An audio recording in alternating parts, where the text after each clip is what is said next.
coming up. Sometimes when the birds go outside, they do manage to get some minor injuries out there. We revisit a SoFlo wild animal rescue and rehab center that is spreading its wings with a new facility and more community engagement.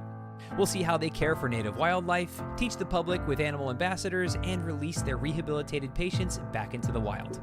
Plus, we visit another old friend of the show that's added new healthy cafe items to their normally sugary sweet menu. All that and more is today on SoFlo Health.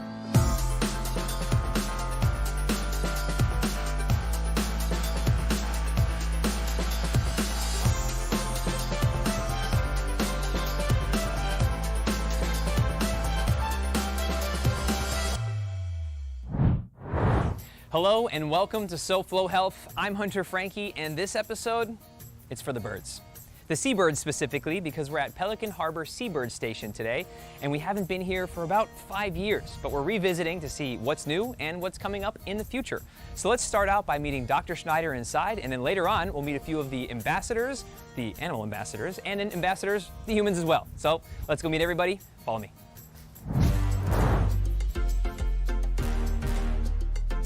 This is Dr. Schneider. We've got a patient on our way here. Yes. Tell us about our patient. So this is a snowy egret that presented to us after being found hanging from a tree by fishing hook and line.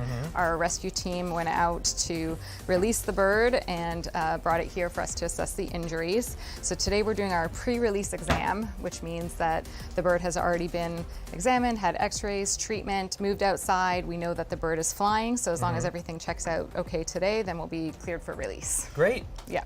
So we're just going to do sort of a beak to toe examination. Okay. Sometimes when the birds go outside, they do manage to get some minor injuries out there. So we want to make sure nothing new has happened, but also make sure all of the previous injuries are completely resolved. This is the wing that the bird was hanging from.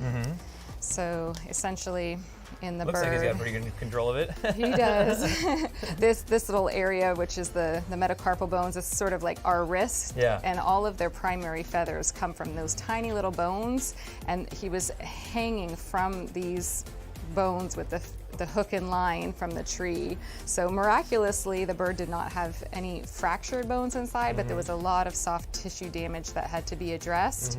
But basically, all of his original wounds have healed. He's in great body condition. He hasn't developed any new problems in our outdoor pen, things like bumblefoot that can happen, or any scrapes, abrasions from maybe getting his beak caught somewhere. He looks great. So since we know he can fly and he looks good overall, he's going to get the clear bill for release today. So this looks pretty clearly like an x-ray. And Yes. those are the hooks? That is. So this is what we call a plop x-ray, where we basically just have the bird awake, sometimes in a box or just holding them gently, and we just shoot to see, are there any more hooks and line inside of the body? So these are the treble hooks and the weight and the line that was all on the outside of that wing where the bird was hanging from the tree. So it gives us an idea of what's going on externally, and then if the bird had swallowed any hook or line, it would show up with this brightness inside of the body, which luckily for this bird, that was not the case. Sometimes birds get these fractures in the wild and they'll hunker down and find a way to eat and heal on their own. Got it. And just like with the x-ray, I see you have some new technology that you're using as well. Yeah, so because he had a lot of soft tissue damage of the wing, we needed something more to see how bad the damage was, so we used our thermal imaging, and I can show you some of those images too. Cool, let's take a look at that. So this is the wing, when I talked about that metacarpal area, which is a little bit like our wrist where the bird was hanging, you can almost see a break in the blood flow as we take these images. If I switch it over, you can see that's exactly where the damage is. You can see the blood and where we removed the hook. So if we go back to this, you can see that break in blood flow. How has this new technology helped you in your everyday practice? It's really been a phenomenal tool. We're still learning how to use it because there's a bit of a learning curve, but we've had cases of head trauma where we weren't sure it was head trauma, and when we took the images of the head, it was clear as day that there was inflammation there that needed to be resolved. For people that are out there that are meaning well and they want to help, what's something that they're doing that's actually not helping, and what's something that they need to do more of to help? So what we would tell people is, please, by all means, help the wildlife, but get them to us or another wildlife rehabilitation facility as soon as possible. Rehabbing animals at home is not allowed if you don't have a license. Well, yeah, there's a lot of things not allowed if you don't have a license that people do anyway. So thank you so much. I'll let you get back to it, and we'll stay with us. We're going to be right back here at Pelican Harbor Seabird Station. a breast cancer specialist, a volunteer, and pelicans join us after the break on SoFlo Health.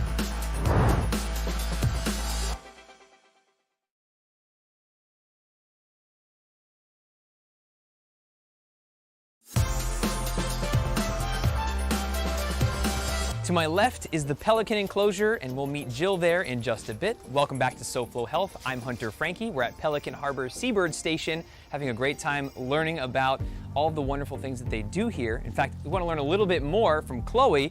She's just back there with her good friend Mowgli, so let's go meet them both. I'm now joined by Chloe. Chloe, thanks for having us here today. Absolutely, thanks for coming. Of course. What do you do here? I'm Executive Director at Pelican Harbor Seabird Station, and we are a wildlife hospital and education center here in Miami-Dade County. Great. Who's with us? This today is Mowgli. She is our ambassador Eastern Screech Owl. She's been with us for about 8 years. They're very common in South Florida, but hard to spot because they are nocturnal. We think she may have come in with a cat attack. She has a wing that didn't heal properly, so we do have a license and we take her to a lot of schools. We've taken her to City Hall, and she's a staff and public favorite. We're fortunate here in South Florida to have a seabird station, Pelican Harbor being a seabird station. I think that's unique to our environment and ecosystem. Why should that be important to the average person watching right now that maybe isn't as passionate about wildlife as we are? Well, the fact that we're here and getting an increase of about 10% of patients a year, we treat over 2,000 animals of 150 different species. It gives you some insight into this area that we're coexisting with all these animals, right? And it's, yes, seabirds. We started out treating just brown pelicans, but now we treat animals of about 150 different species. And you realize that we're all part of this ecosystem here, and we really need each other to thrive. Now, the last time we visited, we heard about a new facility that would be coming online, and I think you're getting pretty close. We are. It's very exciting. So it's taken about 5 years, but as you know, our mission is twofold. It's both to treat the animals, but also for education. We're very in tight quarters here, so our new property will be almost 8,000 square feet. Wow. We'll be able to treat a lot more animals, have a lot more on-site programming. We are almost done with vertical construction and plan to be moved in next year sometime. We still have to build the outdoor pens and the pools, but we're getting very close. If people would like to either learn more about volunteering or donate, how can they? Our website, I'm happy to say, is the perfect spot to learn all about us. There's videos showing what a typical volunteer does, links to donate. We do have a bachelor match going on right now, and it's a great time to get involved. We're growing and very proud to be here and part of the community. Great. Is there anything else that you'd like to share with us or you think is important for us to know about what you're doing or what the mission of Pelican Harbor Seabird Station is? I would just say that we are, at our heart, a community organization. We treat animals from every municipality. We're here to connect people to wildlife, to encourage compassion, and we're at this critical moment of growth and just want to continue to grow and touch people with all of our neighbors that we see every day. Great. Well, thank you so much for sharing, and thank you for what you do. This is really important. And thank you, Mowgli, for what you do, because it's also important. Thanks for coming out. Of course. Keep watching SoFlo Health. Thankfully, there's been a lot of advancement in the area of breast cancer research throughout the past few years. We're here at Mount Sinai Medical Center today to meet with Dr. Rabinovich to not only find out more about that research, but the new procedures now available because of it. Doctor, thank you so much for joining us today. Thank you for having me. Breast cancer is something that has fortunately been in the public enough that people are aware of it. What do people need to know about breast cancer? Breast cancer still unfortunately remains a very significant disease that affects women in the United States and worldwide. Approximately 1 out of 8 women will be diagnosed with breast cancer in their lifetime. So breast cancer and breast cancer screening and diagnosis and research remains a very important issue. How do you find breast cancer, and what is the importance of catching it early? So the most important thing in diagnosing breast cancer remains breast cancer screening with mammography. Regular screening allows to establish diagnosis of breast cancer early, which allows for not only improved survival, but also for less invasive treatments. For those that do have a diagnosis, what are the different treatment options? The treatment can vary anywhere between surgery, chemotherapy, radiation, or a bunch of different targeted therapies that allow precise treatment. Who needs to get checked and how often? So every woman needs to get checked. Women of average risk need to start getting screened from the age of 40 every 12 months. What makes Mount Sinai the better choice to come to for breast cancer concerns? We have a dedicated cancer center with breast radiologists, breast surgeons, oncologists, radiation oncologists, and therapists. Mount Sinai actually has state-of-the-art advanced technology that allows us every opportunity for early detection of breast cancer. How can people find out more about breast cancer and what they need to do here at Mount Sinai? So the very first thing that every patient needs to do whenever they have any concerns about any issues regarding their breast health is to discuss this with their doctor. From that point on, they will come to the breast imaging center, and then we will take a look at the patient's needs, and we will be able to recommend the best screening or also diagnostic course of action, where it's a mammography, where it's additional ultrasound, where the patient needs an MRI. And how can people take advantage of this? The best approach is to go on our website, msmc.com, where all the information is available. Dr. Rabinovich, thank you so much for your time. Thank you so much for having me. Of course. This is Jill. She is a volunteer here at Pelican Harbor Seabird Station. Jill, thanks for having us in your domain. Absolutely. So first of all, thank you for being here today, course. highlighting this wonderful organization, Pelican Harbor Seabird Station. This enclosure houses our permanent residents. We also call them ambassadors. These are animals that we have gotten under our care, but for different reasons they can never be released. So in this case, we would give them names, we can interact with them, we can hand feed them, and they're just wonderful. These pelicans have different, come from different places, they've had different injuries, but they have found a very happy, spoiled a life here at the Seabird Station. I have to tell you that. You're a volunteer here. Yes, so, I am. For people that have been watching throughout today's episode and they're thinking, oh, I might want to help out there. What's the experience of a volunteer here? I think what's really great about this place is if you want to make a difference and feel like you have purpose, this is absolutely the place for you. And what sort of work can people expect to do when they are here? So the first thing we do with our volunteers is they'll spend the first 3 months doing outdoor work. What's been the most fulfilling part about being here? I think, well, always releasing animals, that is the best part. When you can see an animal that comes in, usually it's someone from the community that brings an injured animal in, and you can see that they look really injured. You may think they're not going to make it, but then they come under care, we treat them, and they're ready to release. I mean, I see miracles all the time, and I think that is the true reward, is seeing what the staff can do and the clinic can do to rehab and release these wonderful animals. What would you say to someone who's considering volunteering while they're watching right now? I would say this is a place to volunteer. You can do as much and be as helpful as you want. The sky is the limit here. The training is here, the staff is here, the culture is amazing.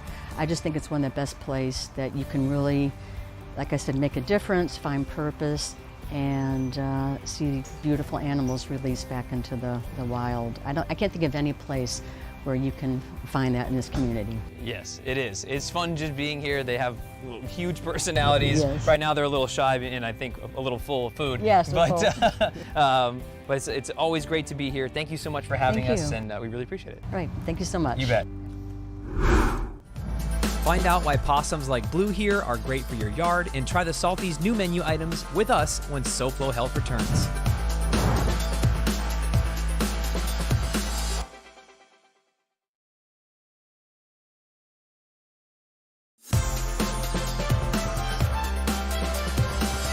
Welcome back to SoFlo Health. I'm Hunter Frankie, and we're still at Pelican Harbor Seabird Station, and they have more than just seabirds here, as we've been learning throughout the episode. Yes, they have your pelicans, your ibis, your egrets, your herons, but they also have things like squirrels and even possums, and we're about to meet one. His name's Blue, so let's go see him. Who am I joined by? Blue. Blue. It's our ambassador, Virginia possum. Need a little help here? I got a little bit of help. I got him. And this is Mariana, everyone. And what does Blue do here?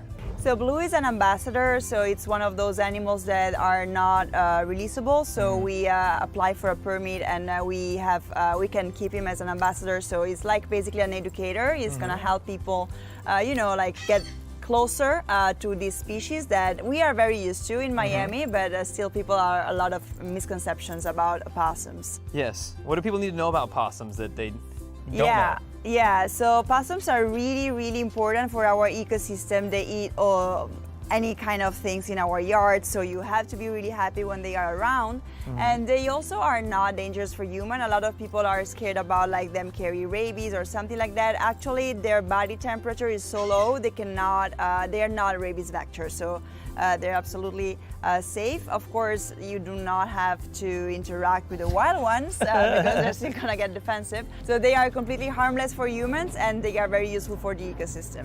Wonderful. And why is Blue here? I think I know why. Yeah, right. So Blue, as you can see, has no eyes. He was born with no eyes, and he came in with a litter of other baby possums. The mom had been hit by a car, and so we got all the babies. And while we were taking care of them, we noticed that he had not developed eyes. When it comes to Pelican Harbor Seabird Station, and I think hopefully throughout the episode you've learned is more than just seabirds, that you also have friends here, like I've seen some squirrels, possums. When should somebody take action when they see something going on in the wild?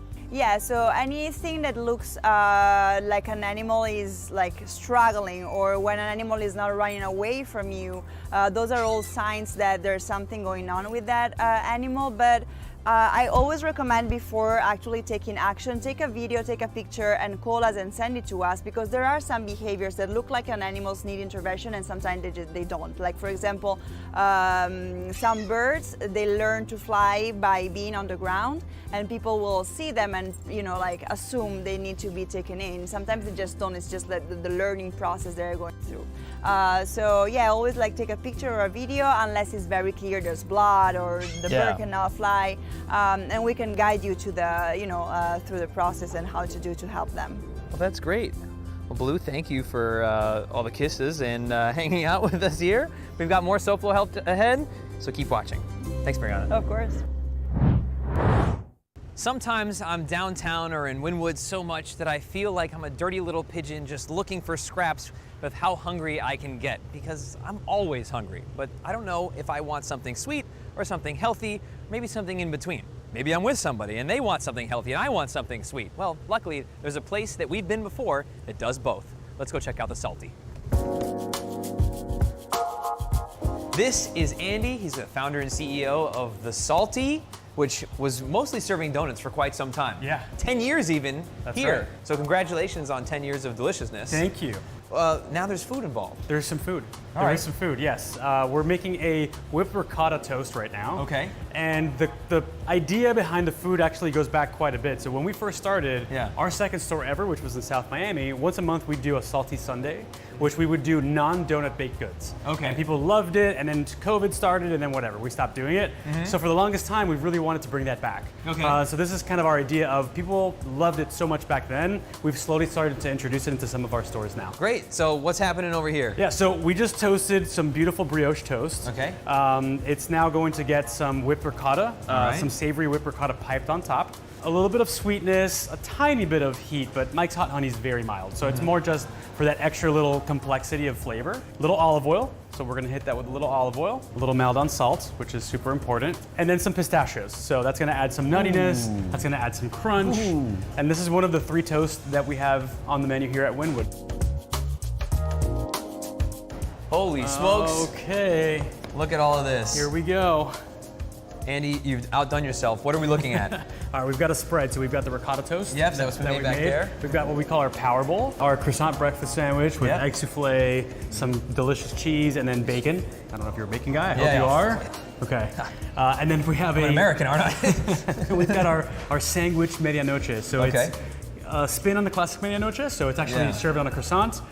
So which of these do you think is extra special to try? I would do the medianoche 100%. Okay. Yeah, croissant medianoche. All right, what makes it so special? Well, first of all, the meat that comes from our friends at Sandwich, which is the best. Everything is super homemade. the homemade pickles, which add a little bit of twang, the guava Dijonnaise, which adds a little bit of that, sweetness, but also more twang, and then the crunchy croissants. And still like light. It's still light, right? And it could kind of be breakfast or lunch or kind of anything, right? And I think that's kind of the purpose with most of the things on the menu right now is that they can kind of be on all-day items. And there's plenty of the salty locations here in South Florida, but this is the only location currently here that we can get the food, correct? That's correct, yeah. So, and the only one in South Florida that's got the full food program right now is Wynwood. If people want to find out more, stay in touch and make sure that they don't miss it when their location close by has some food, how can they find out? Instagram's usually the best. We're Okay. always posting updates, we're posting different drops, different collabs, so at The Salty Donut on Instagram. Guys, thank you so much. I'm gonna keep eating this. I said I was gonna eat that, but I'm gonna eat this.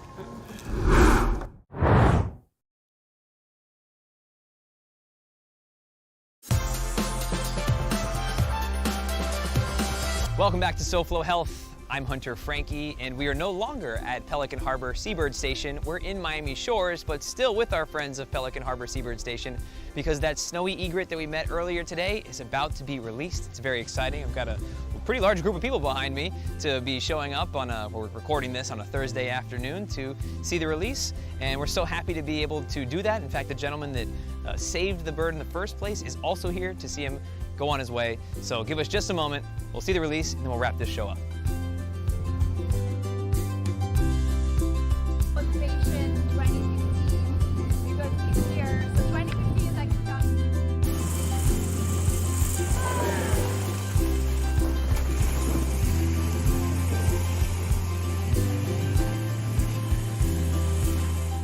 Well, there you have it. Our little egret friend took flight and is now off back into the SoFlo wild where he should be. He spent just a short time with Pelican Harbor Seabird Station, but that's all he needed to heal, and they took great care of him. And as you can see, he was able to fly in these pretty strong winds. So good for him. We're so happy, and good for all these people that come out to support, because that's what makes everything work when it comes to 501c nonprofits and wildlife organizations. They need your support and the community's support. And about 20-25 people came out here today, so that's pretty nice. Well, that's all for this week's episode of SoFlo Health. Thank you so much for watching. As always, you can watch previous episodes on SoFloShows.com. You can follow us using @SoFlo Health to share with us what you're doing to stay healthy. Until next week, it's goodbye and good health.